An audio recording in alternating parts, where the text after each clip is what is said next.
Ниски температури соодветни за периодот од годината, идеални за престој во планина. Престојот во планина е посебно чувство, но секогаш треба да знаеме дека треба добро да се подготвиме пред да појдеме на планина, имајќи ги предвид и ризиците, меѓу другото, не само уживањето кое што го носи истата. На што треба да сме подготвени пред поаѓање на планина, кои се ризиците, на какви интервенции се ангажирани тимовите за спасителната служба во Охрид.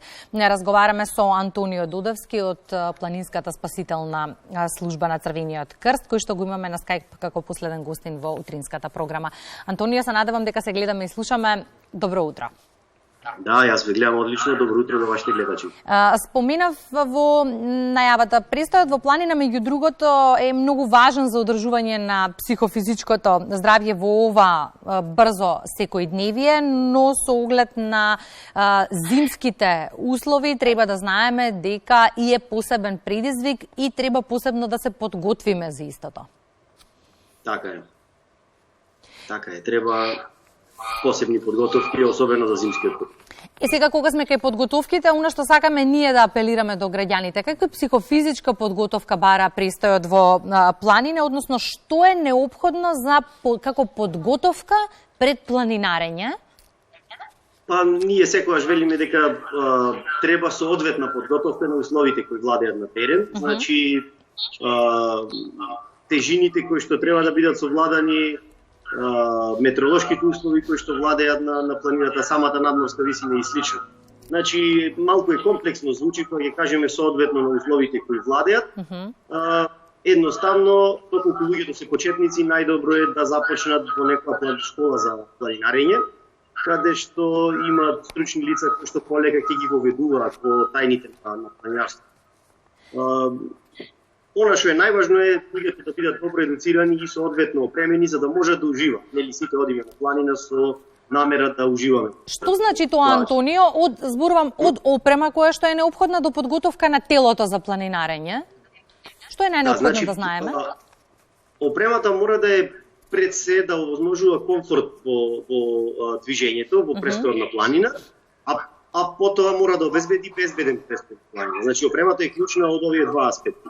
Од друга страна, физичката активност и подготовката физичка е многу важна за да можат да се издржат сите оние физички напори кои не очекуваат, значи да не биде измачување самиот престој на планина, да биде вистинско уживање, но од друга страна да биде и безбедно, бидејќи секоја планинарска тура завршува кога ќе се вратите дома. Значи не завршува на врвот, не завршува кога ќе постигнете планираната цел, туку кога ќе се вратите назад безбедно во својот дом. Тоа значи треба да имате доволно сила, енергија да можете да држите целото тоа патување од почетокот до враќањето. Како започна вашата приказна со Планинската спасителна служба во Охрид, односно какви се обуки претходеа на добивањето на сертификат? Пред се, за да човек да може да се занимава со спасување во планина, мора претходно многу вешто да ги владее алпинистичките техники. Нашите членови се алпинисти, членови на Алпинистички клуб Патагонија Охрид и на Алпинистичката федерација на Македонија. Едноставно базата во спасувањето е алпинизмот, а се останато е само надградба, односно до обука со оние специјализирани средства кои ги користиме за спасување, да можат туристите да се ракнат брзо и ефикасно. Не случајно го поставив првото прашање за тоа што се е потребно за психофизичка подготовка пред да се тргне на планинарење. Што вели вашето работно искуство низ годиниве? Се почитуваат ли правилата за однесување на планина и подготовка за планинарење?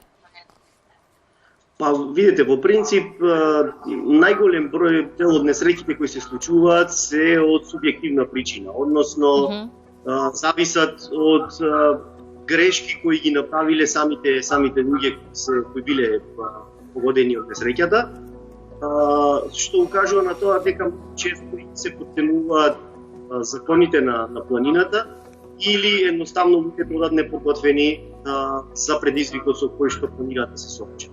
Така што едноставно не може да се каже кој повеќе е опфатен, бидејќи несреќи се случуваат и на најподготвените планинари, алпинисти може да им се случи несреќа, кој не е иземен, но многу е важно дали сите безбедносни критериуми и правила биле преземени пред да се случат. И повторно од работното искуство, која е онаа категорија на планинари кои што најчесто ја сваќаат планината здраво за готово? Оние со искуство или пак аматерите? Па се зависи со каков спорт се и со каква активност се занимава. По принцип, најсложените несреќи со кои што се соочуваме се оние кои доаѓаат од параглайдерски несреќи и несреќи со планински велосипед.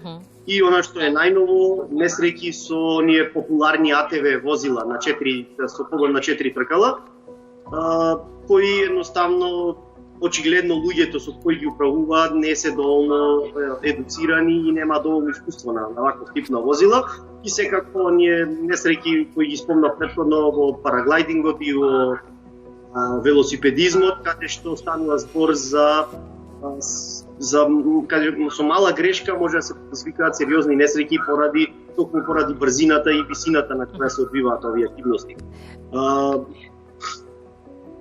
Едноставно колку е по експониран спортот со кој што се занимаваат луѓето, толку веројатноста да се случи несреќата е поголема и последиците исто така може да бидат посериозни. Споминавте сте имале различни типови на интервенции. Имало ли некоја која била посебно ризична? Па, во принцип, сите интервенции се ризични, особено оние кои се на тешко пристапен терен, бидејќи секогаш постои ризик и за нашите членови кога пристапуваат место на несреќа, но најкомплексни и најтешки за делување се оние несреќи кога станува збор за тешко повредени лица со политрауми кои мора брзо да се евакуираат од тешко пристапниот терен, а тоа не е едноставно особено за нив, както и за луѓето кои работат. И како дополнителна сигурност за планинарите, дали доволно сте екипирани, тука зборувам за планинската спасителна служба Охрид, и со спасувачи на терен, но и технички? Да, нашата спасителна служба е единствена во регионот која е комплетно опремена за делување во летни и зимски услови во копнени операции. Еве, како што може да гледате во позадина, минатата година започнавме интензивна соработка со армискиот воздухопловен винг.